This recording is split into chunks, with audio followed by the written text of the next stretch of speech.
Welcome to Penrose Learning, where we make understanding easy. You start inside Visual Studio 2022, open Tools and choose Options now. Once in Options, expand Environment and click General. This is where themes live. Make sure Visual Studio is not running an extension that locks UI changes, because that can prevent switching.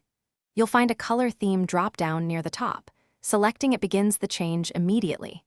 Keep an eye on the preview area as you try choices, since that helps you compare dark versus light for Editor and Window Chrome. Once you see the color theme drop down, pick dark or a dark blue variant to enable dark mode across the IDE.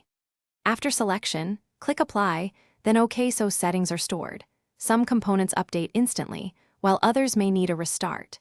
If extensions don't reflect the change, make sure to disable theme-specific extensions or update them. You may also adjust fonts and colors under Environment to fine-tune syntax contrast. This ensures readability when switching to a dark background.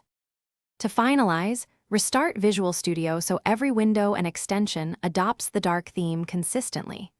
If parts still look wrong, use Tools Import and Export settings to reset just the environment settings, which often fixes corruption. Make sure Visual Studio and extensions are up to date. Outdated components can block theme changes.